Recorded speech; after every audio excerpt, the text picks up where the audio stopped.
हवा, पानी और खाना, ये वो तीन अहम चीजें हैं जो इंसान को जिंदा रखने के लिए जरूरी होती है। हवा के बिना आप 3 मिनट तक जिंदा रह सकते हैं, खाने के बिना 3 हफ्ते तक और पानी के बिना आप 3 दिन तक जिंदा रह सकते हैं।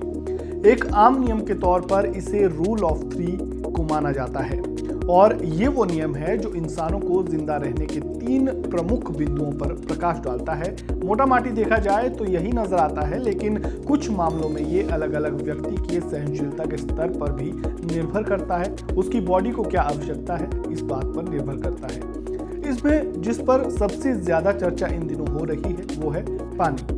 इतिहास के पन्नों को अगर टटोलने की कोशिश करें तो पानी लंबे समय से तनाव और संघर्षों का कारण रहा है और मौजूदा वक्त में भी कुछ ऐसा ही देखने को मिल रहा है। भारत ने पाकिस्तान का पानी रोका तो पूरा देश मोदी सरकार के एक्शन की तारीफ करने लगा, लेकिन अब बात पाकिस्तान की नहीं, अपने ही देश के 2 राज्यों की है और वहां के लोगों की है और मुद्दा यहां भी पानी का ही है। पंजाब ने हरियाणा का पानी रोक दिया है और जिसके कारण हरियाणा के कई गांव बूंद बूंद के लिए तरस गए हैं। आखिर पंजाब ने हरियाणा का पानी क्यों रोका, दोनों राज्यों के बीच इस विवाद की असल वजह क्या है, ये सब कुछ हम इस वीडियो में आगे जानेंगे। नमस्कार, वन इंडिया हिंदी में आपका स्वागत है। मैं हूं राजेश शर्मा। पंजाब और हरियाणा 2 पड़ोसी राज्य जो कभी एक ही पंजाब का हिस्सा हुआ करते थे, आज पानी के बंटवारे को लेकर आमने सामने हैं। हाल ही में पंजाब की भगवंत मान सरकार ने भाखड़ा नहर से हरियाणा को मिलने वाले पानी में कटौती की, जिसके बाद दोनों राज्यों के बीच तनाव बढ़ गया। पंजाब के मुख्यमंत्री भगवंत मान ने हाल ही में दिए एक बयान में कहा था कि हरियाणा अपने हिस्से से ज्यादा पानी ले चुका है और अब पंजाब एक बूंद भी अतिरिक्त पानी उसे नहीं देगा। जवाब में हरियाणा के मुख्यमंत्री नायब सैनी ने आरोप लगाया कि पंजाब ने तय समझौते को लागू नहीं किया, जिससे हरियाणा के कई जिलों में पानी का संकट गहरा सकता है। पानी का कोई विवाद नहीं है लीगली तौर पे, और आंकड़े जो हैं वो पंजाब के पक्ष में हैं। हमने जितना पानी उनको अलॉट किया था 1 साल के लिए, वो अपना 10 महीने में इस्तेमाल करके फालतू 2 महीने का पानी मांग रहे हैं और उनके पास सिर्फ यही तर्क है कि पहले हमें मिलता रहा है जी 10-15 साल से, तो हमारा पानी, पंजाब का पानी हम खुद इस्तेमाल करने लगे, हमारे पास फालतू पानी नहीं है। मैं ये बार बार हम अपील कर रहे हैं कि ये जो पानी है, जो पीछे जितना पानी आता था, हम उतना पानी के लिए ही बोल रहे हैं, हम फालतू पानी के लिए नहीं बोल रहे। हमने जो हमारा SYL के पानी की भी जो बात है, वो पानी की भी मांग उसी की कर रहे हैं जो हमारा एग्रीमेंट हुआ है, उसी को ही माननीय सर्वोच्च न्यायालय ने कहा कि उसके ऊपर हक है। ये तो बात हुई दोनों राज्यों की ओर से लगाए जा रहे आरोप प्रत्यारोपों की। अब जरा इस विवाद के बारे में बात कर लेते हैं और समझते हैं कि आखिर ये विवाद है क्या और इसकी असल जड़ क्या है। ये विवाद कोई नया नहीं है। पंजाब और हरियाणा के बीच पानी का बंटवारा दशकों से एक ना सुलझने वाला मुद्दा बनकर रह गया है।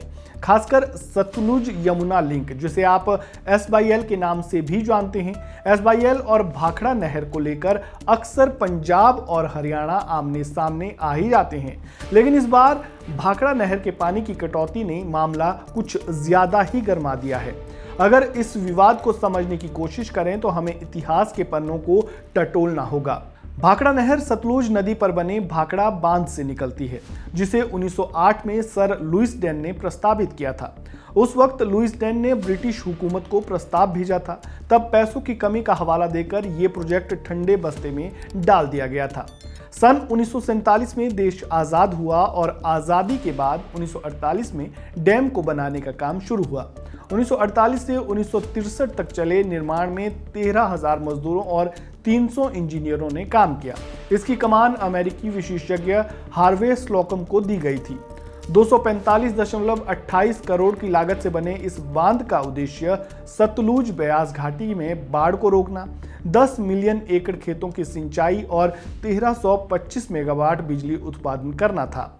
934 बिलियन क्यूबिक मीटर की जलाशय क्षमता के साथ ये पंजाब, हरियाणा, राजस्थान और दिल्ली तक पानी और बिजली पहुंचाता है। इस बांध का प्रबंधन भाखड़ा ब्यास मैनेजमेंट बोर्ड यानी बीबीएम करता है, जो केंद्रीय बिजली मंत्रालय के तहत काम करता है। बीबीएम में पंजाब और हरियाणा दोनों के अधिकारी है। भाखड़ा बांध में हरियाणा का 32% हिस्सा है। नियम के हिसाब से हरियाणा को सालाना 4.4 मिलियन एकड़ फीट पानी मिलना चाहिए। हरियाणा को आमतौर पर अप्रैल, मई और जून में 9000 क्यूसिक पानी मिलता है, जिसमें से ज्यादातर पीने और सिंचाई के लिए इस्तेमाल होता है। लेकिन पंजाब ने अप्रैल 2025 में इसकी सप्लाई को घटाकर 4000 क्यूसिक कर दिया, जिससे विवाद शुरू हुआ। अब इसे लेकर दोनों राज्यों के अपने अपने तर्क है। हरियाणा कहता है कि पंजाब गलत कर रहा है, वहीं पंजाब का कहना है कि हरियाणा को उसके हिस्से का पानी मिल चुका है।